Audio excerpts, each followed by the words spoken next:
What's up, you guys? Welcome back to the Good Old Guitar channel. I'm your host, Matt Crashiolo.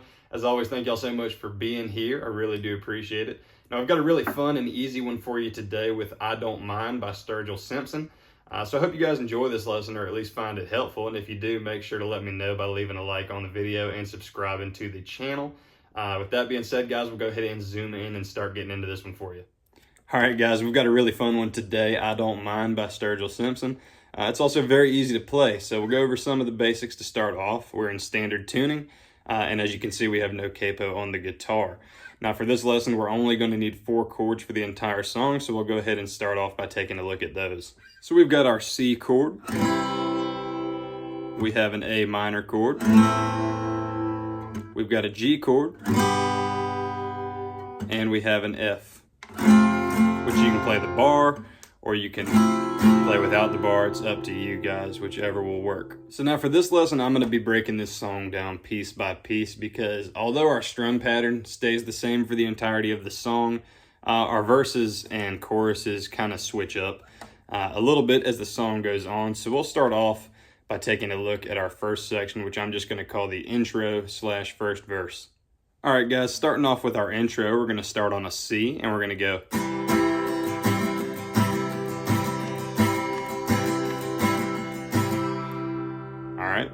Pretty simple.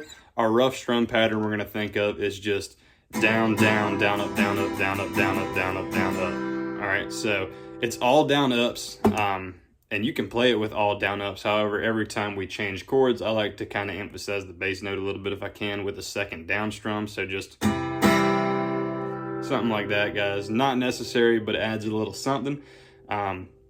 Now, moving along, the way we're going to think about this intro and really our strumming pattern for a lot of the song is by 8 counts. So for our intro, we're going to be on the C for an 8 count. So 1, 2, 3, 4, 5, 6, 7, 8. A minor, 2, 3, 4, 5, 6, 7, 8. Same thing.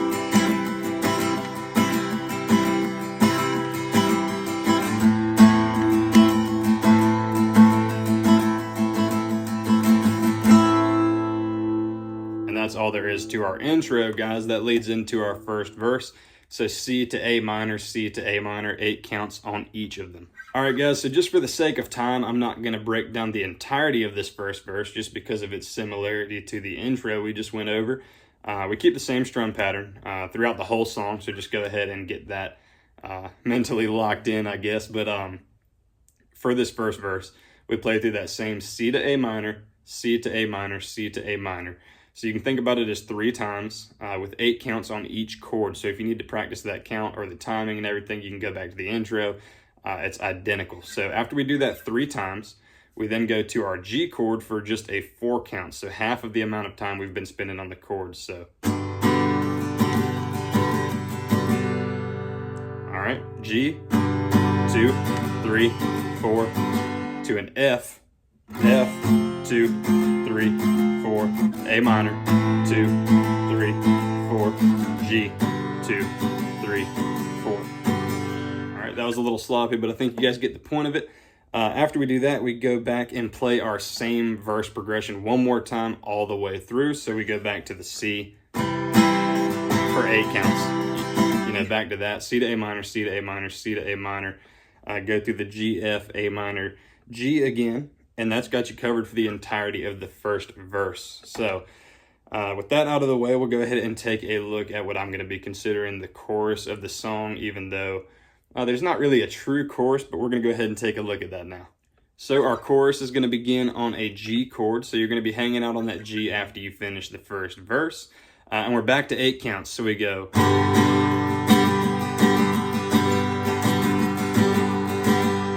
F, 2, 3, 4, 5, 6, 7, 8. G, 2, 3, 4, 5, 6, 7, 8. F, 2, 3, 4, A minor, 4, G. All right, so for that chorus, we've got G for an 8 count, F for an 8 count, G for another 8 count, And then we go to F for a 4 count, A minor for a 4 count, and then finish with a G on the 4 count. So if you guys need to watch that again, go ahead and back it up. Like I said, it's a little repetitive in this song, so I won't spend too much time on things, but I know you guys will get a hold of that. Following the chorus, we have a little bit of an instrumental or a solo section, if you want to think of it that way. You just play through the verse progression once, and then we'll lead into what I'm going to be considering our second verse of the song. So we'll take a look at that now. All right, y'all, let's take a look at this second verse of the song. It is very simple, and it should be very quick to go over because it's pretty similar to the first. So, like I said, keeping in line with the rest of the song in the first verse, we're going to play through our C to A minor. We're going to play through that 3 times. So C to A minor, C to A minor, C to A minor. 8 counts on each chord. All right, so after we do that, we're going to be transitioning to a G chord for a 4 count. All right, we're going to go G to F to A minor to finalize that verse. 4 counts on all of them. So we've got G, 2, 3, 4, F, 2, 3, 4, A minor, 2, 3, 4. All right, and then just flowing right along with that, we're going to get into our outro verse. That's why I said we could group them together. So we're going to begin our outro verse on the A minor for an 8 count. So if you guys want to group them together and think about it that way, you can think from the end of our verse 2 to the beginning of our outro, it's a 12 count on the A minor. Whatever makes it easier for you guys to understand. But I'm going to say for our outro verse, we got an 8 count to begin on the A minor. So 2, 3, 4, 5, 6, 7, 8, F, 2, 3, 4, 5, 6, 7, 8, A minor, same thing.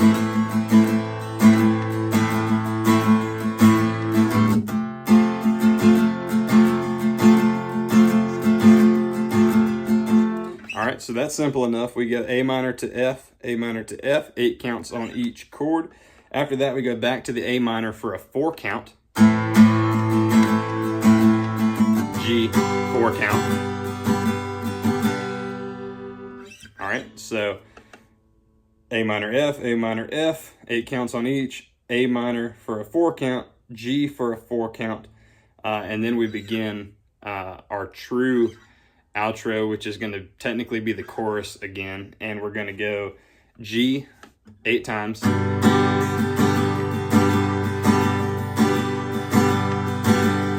F 8 times. G 2, 3, 4, 5, 6, 7, 8. F 2, 3, 4, A minor. And that's how the song ends right there, guys. So just one more time verbally over that outro verse. A minor to F, A minor to F, 8 counts on each. A minor for a 4 count, G for a 4 count, and then we go G for an 8 count, F for an 8 count, G for an 8 count, F for a 4 count, and then end on a single strum A minor. All right, so guys, if I go over it 100 times, this video will be 30 minutes long, but hopefully you guys will be able to back up and get a hold of that if you need to do so, and put all the pieces of this song together, and you'll be playing along with old Sturgill. So hopefully it was helpful, guys. And guys, that's going to wrap us up today on our lesson for I Don't Mind by Sturgill Simpson. As always, thank y'all so much for watching. I really do appreciate it. Now, guys, I hope you found this video helpful. I know there was a little bit more talking today about 8 counts and a bunch of other boring stuff we normally don't care about on this channel, but I found that to be the best way to explain this song to you guys. So if you found it helpful or at least enjoyable to watch, make sure to let me know by leaving a like on the video, and consider subscribing to the Good Old Guitar channel. I would really appreciate it. Now, guys, you know the drill. If you're curious about any of the gear I'm using in these videos, it's always going to be linked down in that description for you to take a look at. And last but not least, guys, make sure to continue to let me know in the comments section which songs or artists or genres or anything like that you'd like to hear us do a lesson on, and we'll try to get it knocked out for you. So thanks again for being here, guys, and I will see you next time.